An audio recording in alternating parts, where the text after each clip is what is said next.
Hello, welcome back to my channel. Today I am reading Book 3, Chapter 6, called Smerdyakov of the Brothers Karamazov by Fyodor Dostoevsky. And please subscribe, and I will begin. Just as expected, Alyosha found his father sitting at table. The table was laid as usual in the living room, although there was a proper dining room in the house. The living room, the largest room in the house, was furnished with a sort of old-fashioned pretentiousness. The furniture was white, very old, upholstered in a red, silky material, which was worn and faded. On the walls between the windows hung mirrors in over-elaborate frames, also white with gilt. The walls, covered with white wallpaper, which was cracking in places, were adorned with two large portraits, one representing some prince who had been the governor-general of the province 30 or so years before, and the other of some bishop long deceased. In one corner there were several icons, in front of which a lamp was lighted every night, not for religious reasons so much as to light the room. Mr. Karamazov usually went to bed late, at 3 or 4 in the morning, and until then he would pace the room or sit in an armchair and meditate. This had become a habit with him. Sometimes he would send the servants off to their cottage and spend the night in the house all alone, but more often than not the servant Smerdyakov stayed with him all night, sleeping on a cot in the entrance hall. They had finished eating when Alyosha arrived. Fruit, preserves, and coffee had been served. Mr. Karamazov liked sweet things with brandy after his meal. Ivan was sipping his coffee. The servants, Gregory and Smerdyakov, stood by. Apparently all of them, masters and servants, were in high spirits. Mr. Karamazov was laughing very loudly. Alyosha heard the shrill laughter he knew so well while he was still in the hall, and realized from the sound of it that his father was still in the blissful state preceding drunkenness, but not yet drunk. "Ah, here he is, Karamazov shouted, obviously greatly pleased at Alyosha's arrival. "Come, join us, sit down, have some coffee. It's Lenten for sure, but it's nice and hot. I won't offer you any brandy since you're fasting, although perhaps... You're sure you won't have a drop after all?" "No, wait, have a little liqueur instead. It's marvelous stuff, you know. Hey, Smerdyakov, go and get it. It's in the cupboard on the second shelf on the right. Here are the keys. Hurry." Alyosha tried to protest that he didn't want any liqueur. "It'll be served anyway, and if you don't want any, we'll have some," his father said, beaming happily. "Ah, but wait. Have you had lunch?" "I have," Alyosha said, although actually he had only had a piece of bread and a glass of kvass in the Father Superior's kitchen. "But I would love some hot coffee." "Good boy, have some coffee then. Shall I have it heated up?" "No, it's boiling hot as it is. It's the famous Smerdyakov coffee. When it comes to coffee, pies, and fish soups, Mr. Smerdyakov is a real artist. Come and have fish soup whenever you like. Only let us know in advance when. No, wait, didn't I tell you today to move back here? Mattress, pillow, and all? Have you brought your mattress with you? Hee. "No, I haven't brought my mattress," Alyosha said smilingly. "But it gave you a fright, didn't it, when I said that? Ah, my sweet boy, how could you think I would ever want to hurt you? Listen, Ivan, I can't resist it when he looks into my eyes and laughs like that. All my innards begin to laugh too, looking at him. Ah, how I love this boy. Wait, Alyosha, I must give you my parental blessing right now." But as Alyosha stood up, Mr. Karamazov changed his mind. "Never mind that. Let me just cross you. That'll do for now. Sit down. And now I'll tell you something that will give you great pleasure. Something that's just your kind of thing. It's certain to make you laugh. Balaam's ass here has started talking, and you should hear him talk. It's really something." By Balaam's ass, Mr. Karamazov meant the 24-year-old servant Smerdyakov, an utterly taciturn and unsociable young man. It was not that he was shy or easily embarrassed. In fact, he was a rather arrogant fellow who seemed to despise everybody. But at this point, we really must devote a few more words to him. He had been brought up by Martha and Gregory, but as he grew, he felt no gratitude for what was done for him, as Gregory often pointed out, and turned into a wild and solitary boy who seemed to look out on the world from a lonely corner. In his childhood, he loved to hang cats and then bury them with great ceremony. On those occasions, he would wrap himself in a sheet, pretending it was a surplice. Surplice? I have no idea what that means. And chant over the dead cat, waving something over its head like a censer. And all this was done in great secrecy. Once, however, Gregory surprised him during such a ceremony and gave him a sound whipping. After that, young Smerdyakov crept into his corner and sat glowering from it for a whole week. "That little freak doesn't like us," Gregory remarked to Martha. "He doesn't like anyone." Then, suddenly addressing Smerdyakov directly, he said, "You aren't a human being. You're made of that slime, of the bathhouse. That's what you are." And as it turned out later, Smerdyakov never forgave him for those words. Gregory taught him to read, and when Smerdyakov was 12, he began to teach him the scriptures, but nothing came of it. When they were on the second or third lesson, Smerdyakov suddenly snorted scornfully. "What's the matter with you?" Gregory asked, looking at him threateningly over his glasses. "Nothing. But if God created the world on the first day, and the sun, the moon, and the stars only on the fourth day, where did the light come from on the first day?" Gregory was horrified. The boy was looking at him and grinning. There was scorn in his look. Gregory lost all control. "This is where it came from," he yelled furiously, slapping the boy's face.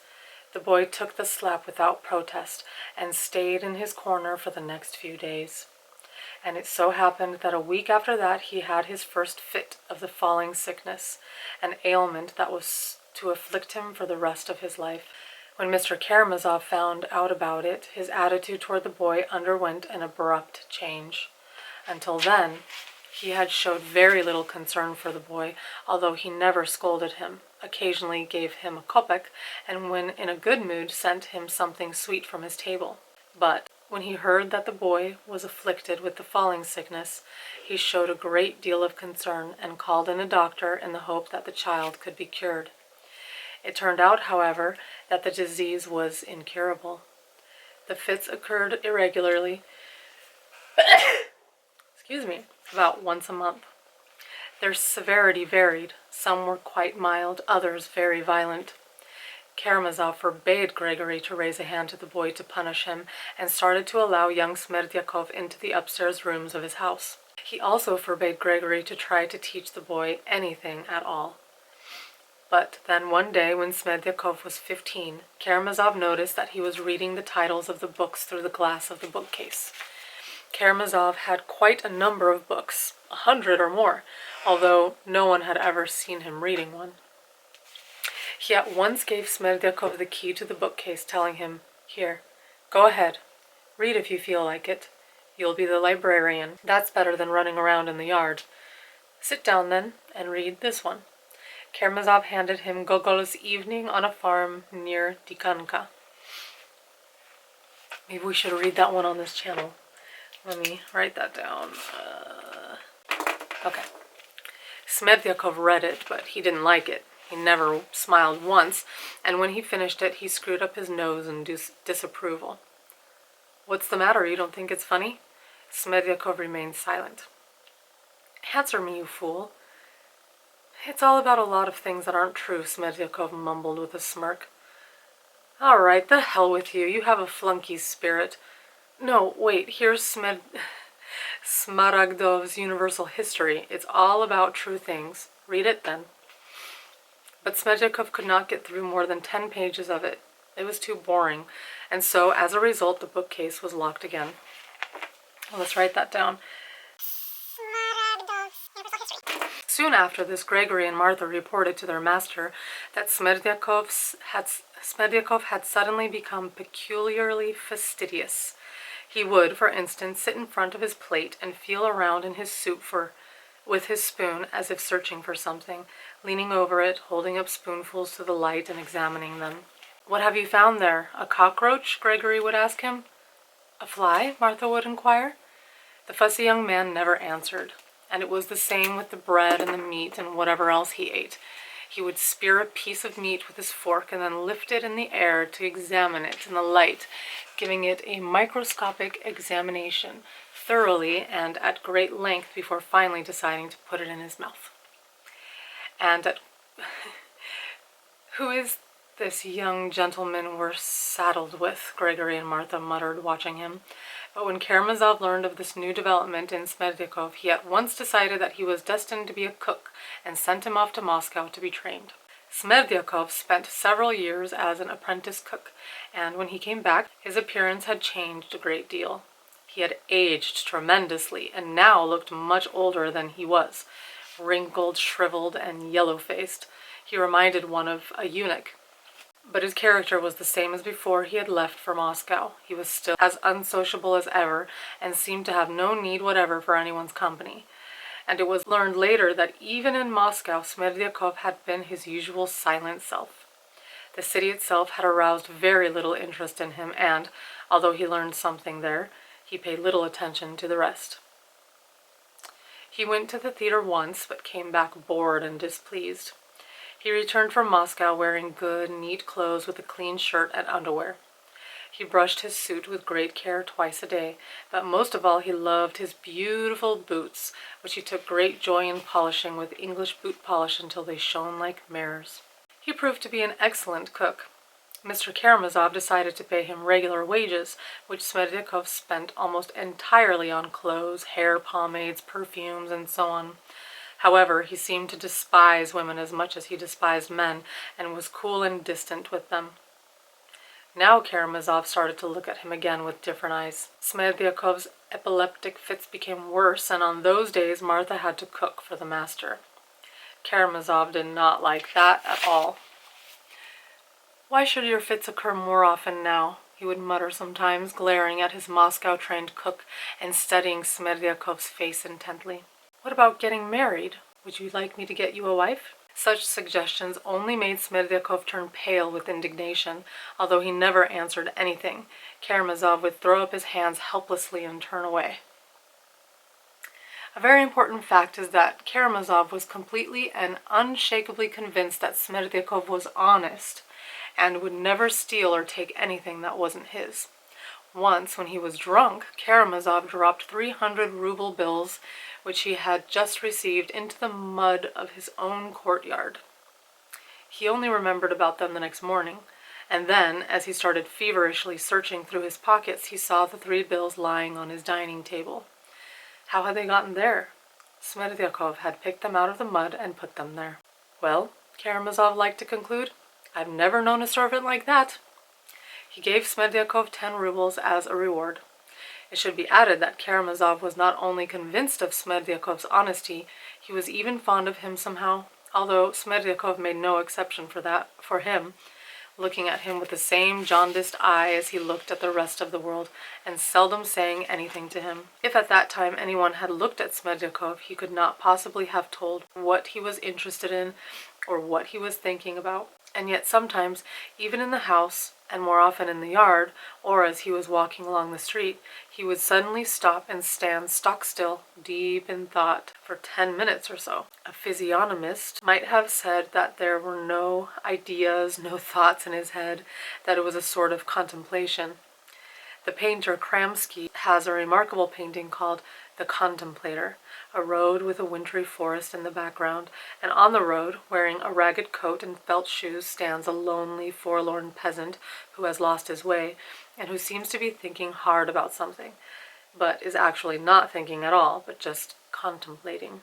If you pushed him, he would give a start and stare at you uncomprehendingly, as if you had just awakened him. True, he would collect his wits right away, but if you asked him what he'd been thinking about as he stood there, he would be quite unable to remember. He certainly would remember, however, the inexpressible sensations he experienced during his contemplation. And these sensations would be dear to him, and he would treasure them without realizing it himself, indeed, without knowing why or what he would ever do with them. Perhaps having accumulated in the course of the years a great many such sensations, he would suddenly leave everything behind and go off on a pilgrimage to Jerusalem to seek salvation, or he might just as likely set fire to his own village, or possibly both. There are many contemplators among the simple people. Probably Smerdyakov was one of them. Most likely he, too, was eagerly collecting the sensations he experienced, although hardly aware of it himself. And that was chapter 6. Please subscribe and like, and I'll see you in the next video where I read chapter 7, The Debate. See you there. Bye.